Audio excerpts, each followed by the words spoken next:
Great to have you along for the ride. Thanks a lot for stopping by. Really glad to have this guy on. His name is Mohammed Saleh Tamek, or Tamek. Say your name for me, Mohammed. I want to make sure I say it right. Yes, it is right. Tamek. Tamek. Okay, Mohammed Saleh Tamek. You are the Delegate General of the Correctional and Reintegration Department in Morocco. You actually work for the King of Morocco. How are you? Nice to meet you. Great, thanks. Nice to meet you. Yeah, and you're actually in Morocco right now, which is so cool because technology, we can see each other, we could talk to each other. I want to talk about, first of all, you didn't know this, but my father was in the Air Force, and he was in Morocco in the late 50s and early 60s. And he passed away 11 years ago, but he always talked about how beautiful it was, how wonderful the people were, and he always had great remembrances of Morocco. I think, generally speaking, Americans like Morocco. Do you have that same feeling? Oh, yes, of course. I have always liked Americans, and I know they always liked Morocco. You know, when ever since, go ahead. Ever since the Second World War, and they get established here in Morocco, in Kenitra, in Ben Guerir, and then other areas. I think that we don't know that much about the country other than the people are very nice, and it's a beautiful country geographically. It is a monarchy, though, right? You have a king. Yes. Okay, but the king also appoints a prime minister. So do the people of Morocco feel a freedom like we would feel here in America, or is it different? Well, I think that Moroccans feel freedom because they have been living with monarchy for over 12 centuries, right. And for the basic family for four centuries, for the Alawite dynasty. And they think, and I'm deeply convinced that they take it as the main cement that unites Moroccans. It's an interesting country because it is a Muslim country. I think 99% or 90% plus are Muslim there. Yet you guys do a very, very good job in stopping radical Islamic terrorism. That's not an easy thing to do. When you're a country that is basically based on one religious belief, and the terrorists claim to be of the same religious belief, it's hard to keep them under control because it's easy to radicalize young people. How is Morocco keeping Islamic terrorism under control? You're doing a very good job with it. Why? For so many reasons. Some have to do with the choice of Morocco. Morocco is applying religious references frame which is based on the Quran and the Sunnah and the Maliki right and the Ash'ari doctrine, advocating mainly interpretation efforts in accordance with the higher purposes of the Sharia, that is flexibility, moderation, and balance, and away from rigor, from excess or extremism, and that helps a lot.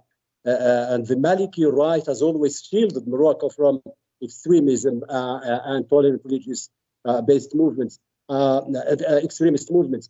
But of course, after Al-Qaeda, we have the first bombing at Casablanca, and right. Ever since we have been facing a few attacks from terrorists. But mainly the ideology has been brought into Morocco. It has nothing to do with genuine Moroccans' beliefs. And then from that time, I think it was kind of a weakness. We have to awake and face this on a multifaceted kind of attacking it. That is, of course, security has to do its work, but also we have to review the religious,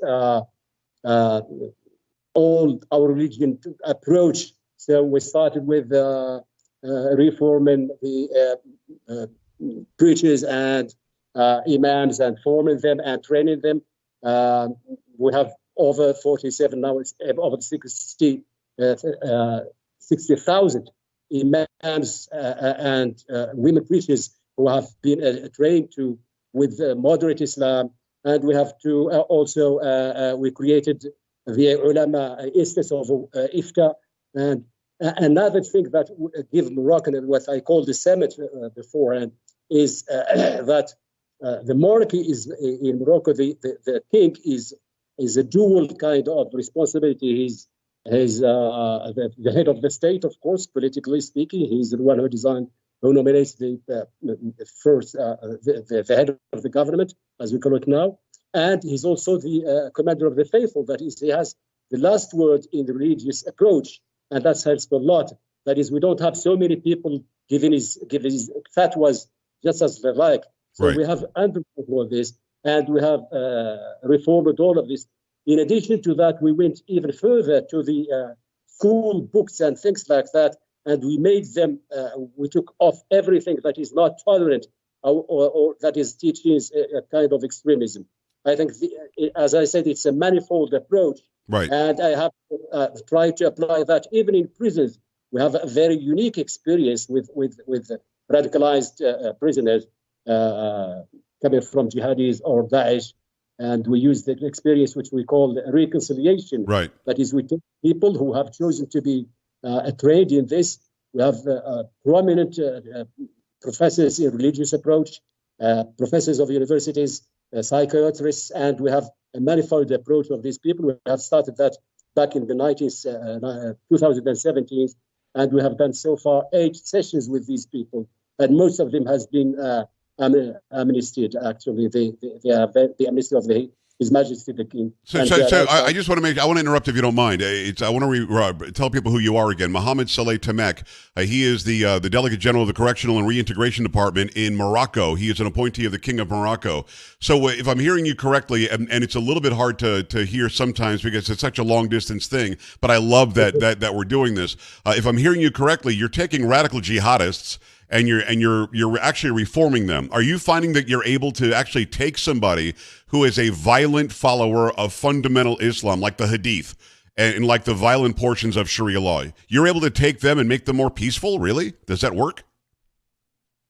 I think it all depends on actually whether they want it or not. Yeah. I think that most these jihadists apply what we call taqiyya, that is, you hide your beliefs. Right. But the main issue of this, for instance, we have done so far over 100 or almost 200 people with this, and 60% of them have been released outside, and no single recidivist so far. Nice. That's an example that shows that it's working. But as I said, it's manifold. It's talking to them, explaining to them the right religious discourse that they need to hear, and they correct their misunderstanding of religion. And then there is a psychiatrist approach also. There is a socio-economic approach to make them, when they go out, they can work and they can be useful for their community. Right. It is, again, we appreciate the connection from Morocco. It is the Delegate General of the Correctional and Reintegration Department, Mohammed Saleh Tamek, who's coming to us right from Morocco right now. You are unhappy, and the king is unhappy with how Germany is responding to Mohammed Hajib. What is the story there? Are they being too easy on this movement? And what is it that you would like to see happen? Because for some reason, Germany is not acting like a peaceful free nation. They're actually giving in to some of the radicalization of this group. Fill me in. Okay, I'll just give you a few hints. The first one is that I think this problem of Hajib, I never thought that it might be like that with Germany, which is a democratic state and so on and forth. But then when I read a little bit of literature, because I'm interested in this, I found out that actually Germany has actually harbored other terrorists before Hajib. You take Majid from Daesh, you take Samir, the guy who played football with the heads of people, beheaded people. Wow. With that group. And now Hajib, it seems that there is kind of a pattern that is consonant, vowel, Hajib. 2-syllable, Hajib, Samir, and Majid, and before that, Atta and Shi'i, who were you remember the Hamburg cell, which flew two planes into the American centers in Europe. I didn't understand this. Why Hajib? Why Germany should harbor Hajib? Hajib, who says, "I live in Germany. I am a German." And there is no mentor. I mean, the commander of the faithful of the Moroccans is not my mentor. And the monarchy of Morocco should be abolished. That's what he said. Wow. He said, people, you are weak. You are committing suicide. Go and commit suicide bomb and explode yourself amongst them. That is the police and the forces and the police and the security forces. Go and kill them. But isn't that calling for a hate-filled extremism speech? Yes. It's not a form of extremism. And I'm a former university professor. So I did some research, and I so happened that on this study by the SWP, which is in German, Stiftung Wissenschaft und Politik, which means, to translate it into English, Foundation for Science and Politics. Right. And this is a think tank which has published a study. It's not been published, it has been leaked, about the northern African countries, that is Morocco, Algeria, and Tunisia. And you know what it says? In a nutshell, it says Morocco has to be stopped. Wow. And this is I will give you just the conclusion of the study of this think tank foundation. It says, to counter the feeling of growing uselessness of Algeria, to reinforce the Tunisian economy and relativize the hegemonic ambition of Morocco, and thus reduce the negative dynamic of this rivalry. So I think this is part of what we're saying. And Germany, remember, after the declaration of President Trump, recognition of the sovereignty of the Moroccan over the Sahara. By the way, I'm a Sahrawi, and I know what I'm talking about. Yes. Just the second, a week after, what did Germany call the Security Council to meet to talk about this? Why Germany? Germany has no borders with Morocco, has no history with Morocco. Why should they actually poke their nose in this? Now we understand why using Hajib. Yeah, but I don't understand why they would side with Hajib. It doesn't make any sense to me. It's actually very confusing, and I agree with you. Before I let you go, and we've already taken a lot of your time, and I appreciate you. I'd like to have you back on. I know that President Trump recognized the Western Sahara as part of Morocco. That was a very big deal to you, a very big deal to the king, and it was the right thing to do. Now we've got Joe Biden in office. Are you less steady and less firm in your belief that you'll stay safe, protected by your friends in America, perhaps, because of Joe Biden and his weakness compared to President Trump, who was very strong and very behind what you wanted to do?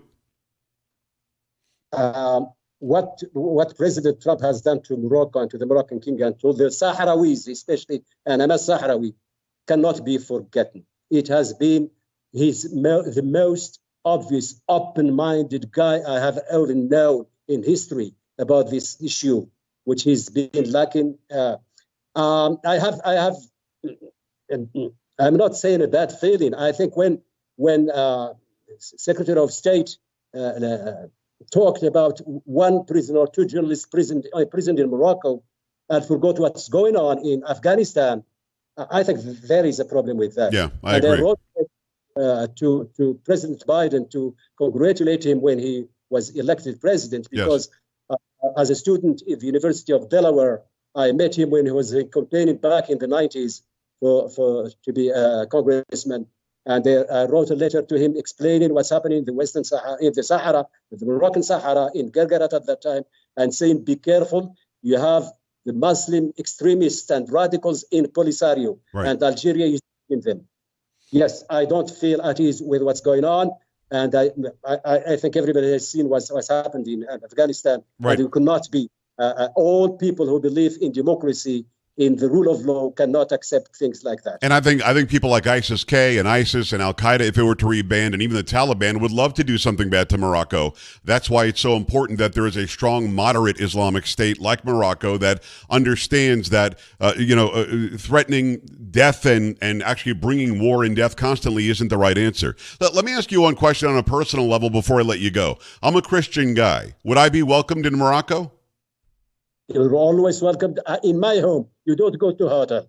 Thank you. I appreciate that. Muhammad, and I thank you. My father, again, always spoke very, very highly of Morocco and the Moroccan people, and I believed him to be telling the truth, and I'm glad to meet you. Mohammed Saleh Tamek, he's the Delegate General of the Correctional and Reintegration Department. He works as an appointee of the King of Morocco. Let's talk again. Can we, Mohammed? Yes, of course. Anytime you like. I appreciate you. We're back after this. Stay right here.